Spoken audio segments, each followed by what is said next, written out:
guys, welcome back to my channel. I'm so excited to see you. Are you excited to see me? Yeah, no, stop.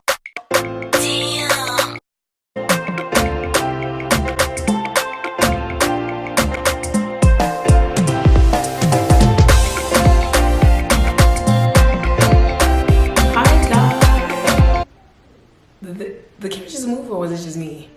I think it moved. But welcome back to my channel, you guys. Today's video, as you saw, is titled What 2019 Taught Me, My Year in Review. Let's just get into it because, honey, the tea.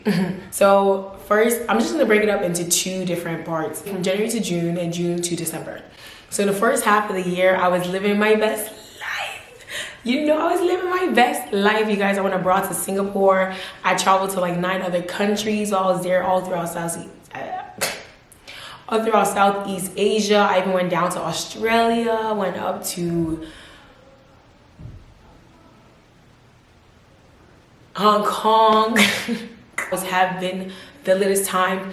I'm gonna randomly insert clips all around here, and if you look at my other videos too, I have a bunch of vlogs and videos I took while I visited these countries. So the first half of the year was honestly such a peak high for me. Like, it was amazing seeing the world the way it was. I learned so much from my experiences from being abroad.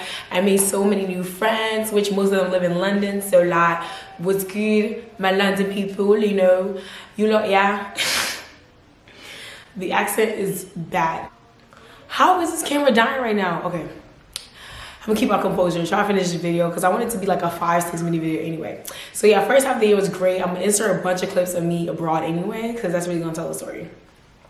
The second half, I came back from abroad, and then during the summer, I interned at a corporate office in Pennsylvania, and that was a really good introduction to me to what corporate life was like, what it was like to dress every day in a business outfit, what it was like to network with colleagues, what it is like to really sell yourself.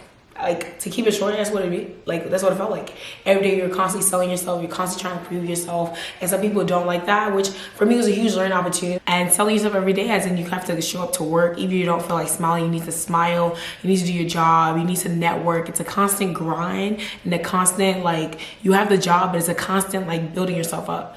You know, because if you're trying to move up, you have to constantly come into work, show up, remind people why they should think of you when it's time. So when I say selling yourself, that's what I mean. It's constantly like, hi, my name's Lassie Dark, I'm ready to work. Yeah, that's what that was like. And then after that, I went back to school for my first and final semester, my first final semester of my college career. So I was in my senior year, fall, came back on campus, and that's when everything just kind of turned left.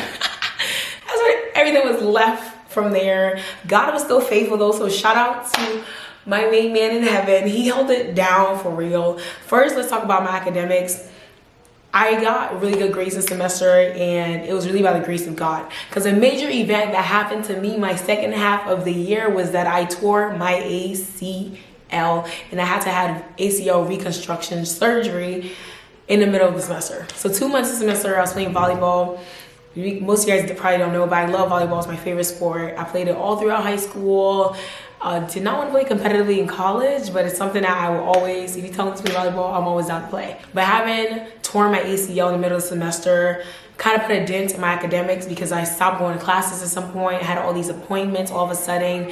My teachers were super understanding though, and I just thank God because it was by the mercies of God that I was able to even finish the semester without taking an incomplete or a semester off. And I was able to even still come out with good grades and all that stuff. That's why I say really shout out to my main man upstairs, because he really held it down, and I'm not even trying to be funny when I say that. And so with my injury, I came home earlier as well for winter break and Thanksgiving break. And it's just been like, can't even stop this, but like, everything just like left. When I do this, it means left, as in like, you know how things go right in life and things just go left? That's what I mean. So after I tore my leg, God forbid. After I hurt my leg, it was just, oh my gosh, I'm sailing. You thought 2019, I would really describe as a year that I turned 1.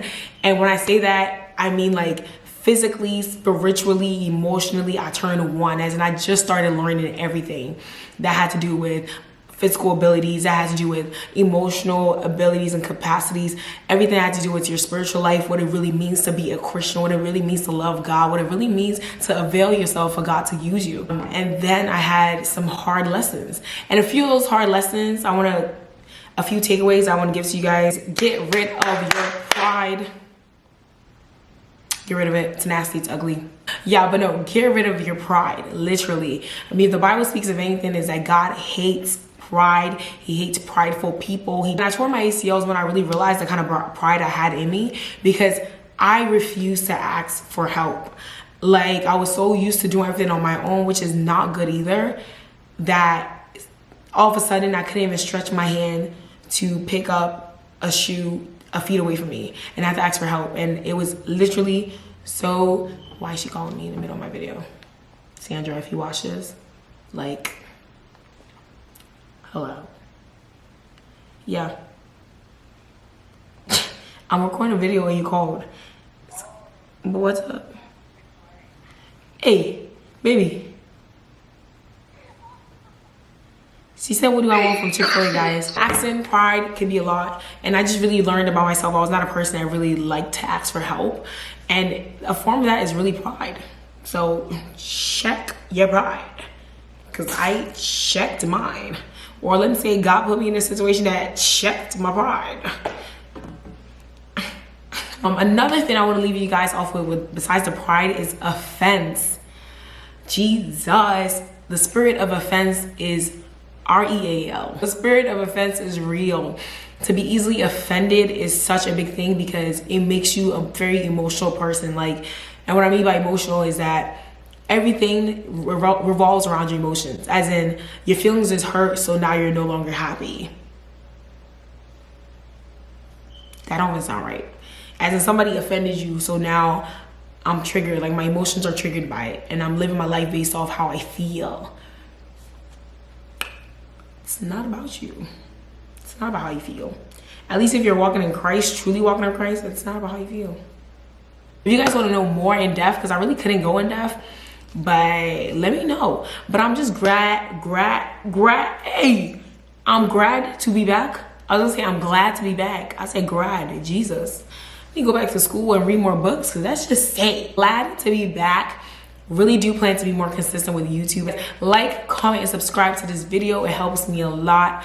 Love you guys for the support you showed me, even when I was not like active or consistent. But we're back, baby. In 2020, the Lord has opened my eyes. Bye-bye. Bye-bye. Oh, that's about to be my outro. Bye. And see.